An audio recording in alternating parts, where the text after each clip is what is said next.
নিজেকে বড় মনে করা এটা শয়তানের স্বভাব, বিনয়ী হওয়া এটা নবীদের স্বভাব।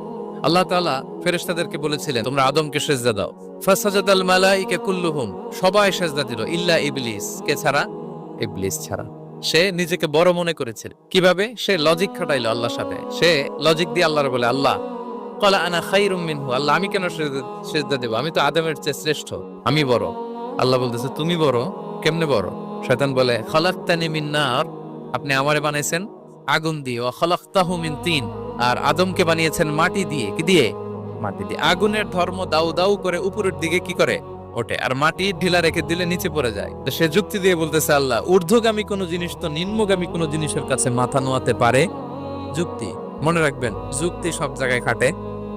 আমি বড় বলার সাথে সাথে দৃশ্যপট পাল্টাই গেল। আল্লাহ বলে বের হ, তুমি অভিশপ্ত, তুমি লানত প্রাপ্ত, তোমার স্থান হবে জাহান্নাম। নিজে যাকে বড় বলে